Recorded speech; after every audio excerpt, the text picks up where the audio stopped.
साथियों नमस्कार। मैं आज आपको एक प्रेरक कहानी बताने के लिए जा रहा हूँ। प्रेरक कहानी का जो उद्देश्य है वो ये है कि जैसा काटेंगे, जैसा बोएंगे वैसा काटेंगे। प्रेरक कहानी का जो मूल उद्देश्य है, जैसा बोएंगे वैसा काटेंगे, अर्थात कर भला होगा भला। मैं कहानी सुनाने जा रहा हूँ। बहुत ही अच्छी, रोमांचक, प्रेरक प्रसंग है, उपदेशात्मक कहानी है। उसको सुनाने से पहले मैं आपसे एक निवेदन और करना चाहूँ कि मेरी बेटी का एक YouTube चैनल चलता है जो मेघा सिंह D2T के नाम से है। कृपया उस चैनल को ज़्यादा से ज़्यादा सब्सक्राइब करें, कमेंट करें, लाइक करें। मुझे आशा ही नहीं है तो पूर्ण विश्वास है कि आप इस चैनल को सभी श्रोतागण सब्सक्राइब करेंगे, कमेंट करेंगे, लाइक करेंगे। साथियों देखिए, एक बहुत बड़ा सेठ था और उस सेठ के 4 बेटे थे। चारों बेटों की शादी हो गई थी, पुत्र वधू भी घर में आ गई थी। सेठ जी बुजुर्ग हो गए थे और वो जैसे ही खाट पे बैठे रहते थे तो चारों बहुएं उसकी खूब सेवा करती। बेटों ने अपने बाप के जो व्यवसाय था उसको खूब बढ़ाया और सेठ जी से भी दोगुनी चौगुनी ऊंचाइयों पर, बुलंदियों पर पहुंचा दिया। उसने सोचा कि जब मेरे बेटे तो इतना अच्छा काम कर रहे हैं, मैं क्यों ना इन पुत्र वधुओं की एक परीक्षा लूं कि मेरी पुत्र वधुएं में से कौन सी अधिक बुद्धिमान है, अधिक चतुर है, होशियार है, जो अपने गृहस्थ जीवन को अच्छे ढंग से चला सके। इस तरीके की एक परीक्षा ली और उस परीक्षा के लिए उसने अपने चारों पुत्र वधुओं को 5-5 धान के दाने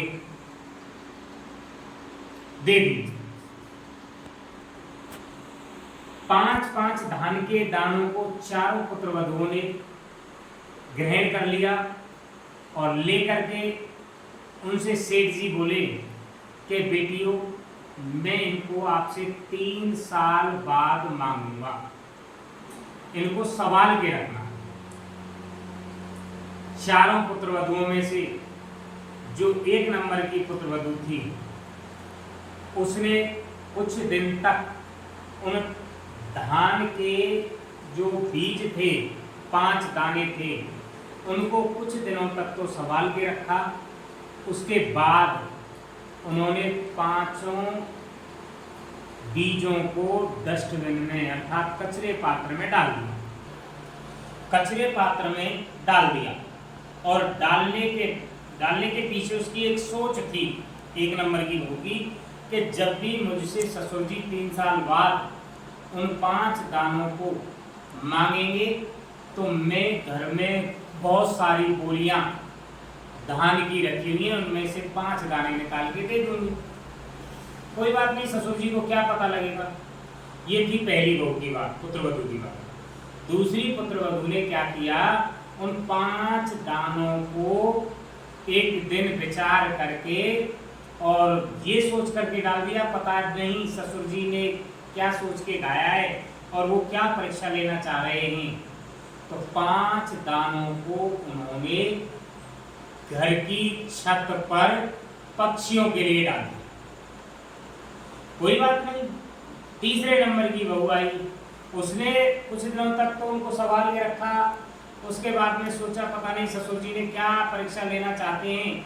उन्होंने 5 धान के दानों को लेकर के एक पोटली में बांध करके घर की तिजोरी में ससुर की दी हुई अमानत समझकर रख दिया और तिजोरी का लोग लगा दिया।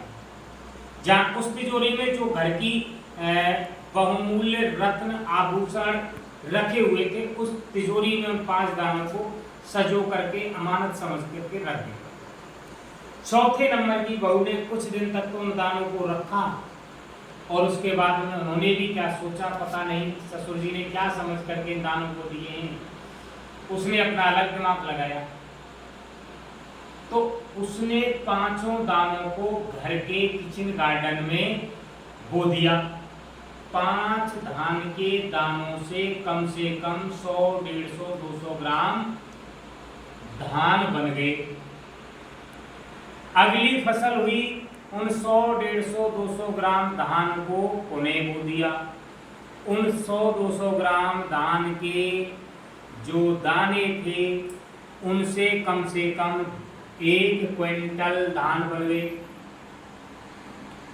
तीसरी साल जब ससुर जी का नंबर आया तो क्योंकि 3 साल पूरी हो चुकी थी और ससुर जी ने 4 पुत्रवधुओं को पुनः बुला करके उनसे पूछा कि बेटियों, मैंने जो 5-5 धान के दाने दिए थे आप उनको लेकर के आइए।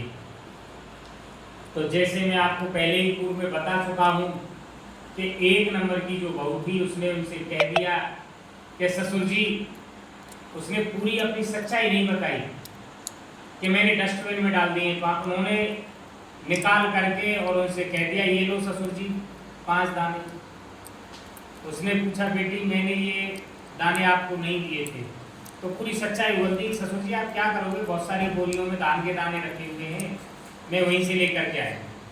दूसरे नंबर की बहू से पूछा बेटी आपके पास 5 दाने कहाँ हैं? बोले ससुर जी मैंने तो उन दानों को पक्षियों के लिए डाला। बोले ठीक है बेटी, बहुत अच्छी बात। तीसरे नंबर की बहू, मैं बता चुका था आपको कि उसने 5 दानों को ससुर की दी हुई अमानत समझ करके तिजोरी में रखा था, वहां से वो निकाल के लाई और अपने ससुर जी को दे दी। बोले बेटी बहुत अच्छी बात।